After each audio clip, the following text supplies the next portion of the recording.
नमस्कार दोस्तों, मैं आज एक बहुत ही गंभीर मुद्दे पे बात करने आया हूं। जिस प्रकार सफेद वस्त्र में दाग लग जाने के बाद चाहे जितनी भी मेहनत कर ली जाए वो दाग समाप्त नहीं किया जा सकता, ठीक उसी तरह ये जो घिनौना कृत्य आज समाज में हुआ है उसको वो उसी सफेद वस्त्र के दाग के समान है और ये एक दीमक के समान भी है जो हमारी सामाजिक संस्कृति को अंदर ही अंदर खोखला करते जा रही है, हमारे समाज को बर्बाद करते हुए जा रही है और आपको पता भी नहीं चलेगा हमारे समाज की जो ये संस्कृति है वो एक दिन इस घिनौने कृत्य के कारण समाप्त हो जाएगी। तो हमको इसको रोकना है। ठीक है मेरे दोस्तों, अब हम लोग आज एक क्राइम इन इंडिया रिपोर्ट 2020 में जो बलात्कार के केसेस हैं जो कि हमारे जानकारी में आए, इसके अलावा भी कुछ ऐसे केसेस हैं जो दर्ज ही नहीं होते हैं, उनको दबा लिया जाता है या किसी डरवश समाज की जो डर है कि हमारी बदनामी होगी उसकी वजह से दर्ज नहीं की जाती है।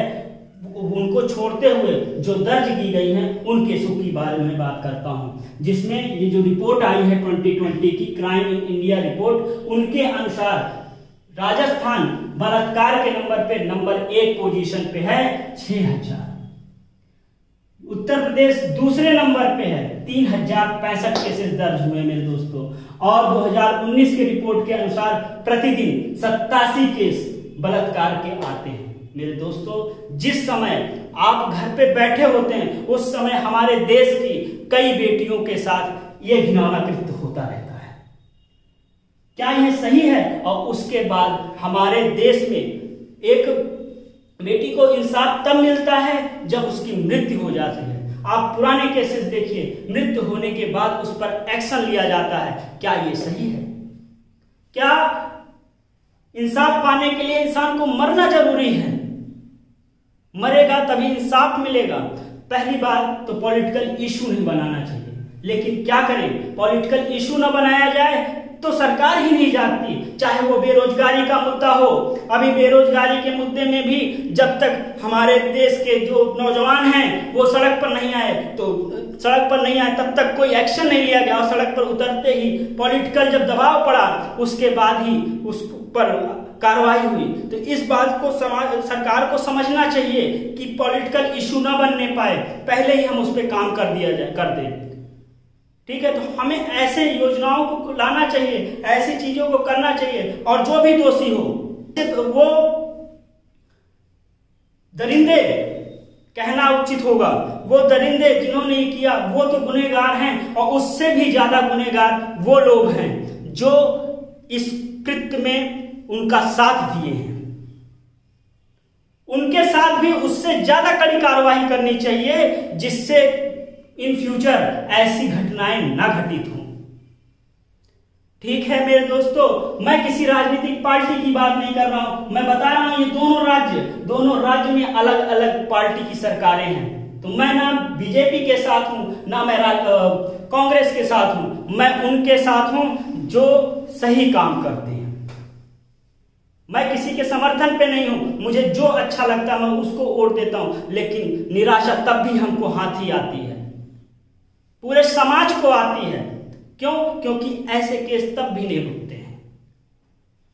मैं रात में इन सारे मुद्दों को पढ़ रहा था, देख रहा था, इस कृत्यों को देख रहा था, आंख में आंसू आ जाते हैं। इनको देखने के बाद आंख में आंसू आ जाता है, हृदय फट जाता है। अगर आज वो शक्ति होती तो उस चीज को भी मैं दिखाने की प्रयास करता। दोस्तों, बहुत ही गंभीर मुद्दा है। और उसके बाद हमारे वहां के जो डीएम हैं जिनको जिला का प्रभारी बोला जाता है, उनके हाथ में पूरा जिला है और वो इतने सम्मानित पद पे होते हुए एक ऐसा बयान दे डालते हैं कि कोरोना से मरी होती, कोरोना की वजह से भी तो जान, उनका ये स्टेटमेंट था कि कोरोना की वजह से भी तो मृत्यु होती तो क्या करते। मैं मानता हूं होती, लेकिन मैं ईश्वर से प्रार्थना करता हूं कि ऐसा कृत्य किसी के साथ ना हो, किसी के माँ बहन बेटी, मैं भारत की बात नहीं करता, मैं विश्व की बात करता हूं। विश्व में किसी भी बहन बेटी के, किसी की बहन बेटियों के साथ ऐसा कृत्य, घिनौना कृत्य ना हो। लेकिन मैं उन डीएम साहब से पूछता हूं कि अगर उनके परिवार में उनके साथ ऐसा होता, क्या तब भी उनका यही बयान होता? मैं बस ऐसा प्रश्न पूछना चाहता हूं। मैं तो भगवान से प्रार्थना करता हूं कि किसी के साथ ना हो, लेकिन क्या यह उचित बयान था? मैं उस लायक नहीं हूं, मैं बहुत छोटा सा एक अध्यापक हूं, लेकिन आप इतने बड़े पद पे होते हुए ऐसा बयान कैसे दे सकते हैं? उसके बाद हमने उनका मुस्कुराता हुआ चेहरा देखा। यहां तो एक कुत्ता भी मर जाता है, एक जानवर भी अपने घर में पालते हैं और मर जाता है, या कोई सड़क पर जिसको हम पालते ही नहीं मर जाता तो एक दुख होता है, और उस पर वो मुस्कुराता हुआ चेहरा, कितना गंदी बात है। मैं एक छोटा अध्यापक हूं, मैं जानता हूं कि मुझे ऐसी शब्दों का प्रयोग नहीं करना चाहिए उनके लिए, क्योंकि मुझसे बहुत बड़े सम्मानित पद पे हैं, लेकिन बोलने पे मजबूर हूं मेरे दोस्तों। अब सबसे बड़ी मुद्दे की बात, मीडिया को उनके परिवार तक क्यों नहीं जाने दिया गया? ये केवल पुलिस तो अपना काम कर रही थी, क्योंकि उनको ऊपर से आदेश मिला हुआ था, क्योंकि उनके बस की बात नहीं कि वो मीडिया को रोक सके। वो आदेश रहा होगा, वो आदेश का पालन कर रहे हैं, लेकिन उस पर किसका दबाव था, इसकी जानकारी होनी चाहिए, क्योंकि मीडिया को ये पूरा स्वतंत्रता है कि वो सच्चाई को बताए। एक बड़े घर में अगर होता है काम तो हर एक मीडिया को वहां पर ले जाया जाता है, हर एक पुष्टि की जाती है, और आज एक दलित परिवार में हो तो वहां मीडिया को सच छुपाने की कोशिश की गई। क्यों दोस्तों, क्यों? ऐसा क्या था कि सच छुपाया गया? और मैं मुद्दा बात करता हूं कि हमारे सनातन धर्म के अनुसार किसी भी लाश को रात को 2:30 बजे जलाना नहीं चाहिए। ऐसा मेरे जो पूर्वज हैं, जो मेरे बड़े लोग हैं, वो बताते हैं। तो किस आधार पर उस बच्ची का लाश को 2:30 बजे जला दिया गया?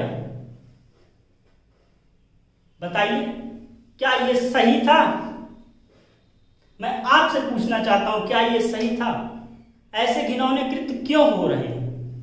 दोस्तों, मैं ये वीडियो नहीं बनाना चाह रहा था, लेकिन मुझे एक बात याद रात में आ गई कि हमारे पवित्र ग्रंथ में ये बात मैंने पढ़ी हुई थी कि अगर आप बुराई को देखकर बुराई के खिलाफ अगर नहीं बोलते हो तो सबसे बड़े अपराधी आप ही हो। इस वजह से मैंने ये वीडियो बनाई। और मेरे दोस्तों, मैं ये कहना चाह रहा हूँ कि हमारे जो आज के पेरेंट्स हैं, सारे पेरेंट्स की बात नहीं कर रहा हूँ, ज्यादातर पेरेंट्स अपने बच्चों का ख्याल, उनकी परवरिश बहुत ही अच्छे तरीके से करते हैं, लेकिन कुछ ऐसे पेरेंट्स हैं जो बच्चों की जो शुरुआत में जो छोटी छोटी गलतियां होती हैं उनको नजरअंदाज कर देते हैं, और वही छोटी छोटी गलतियां एक बड़े होकर एक कैंसर का रूप धारण कर लेती है और हमारे समाज को इसी तरह एक घिनौने कृत्य की ओर ले जाते हैं। तो मेरे दोस्तों, मैं उन पेरेंटों को कहना चाहता हूं कि आप उसी समय अपने बच्चों को डांटिए, फटकारिए और उनको वो काम ना करने दिए, जिससे और एक डर पैदा करिए जिससे भविष्य में वो ऐसा काम ना करें।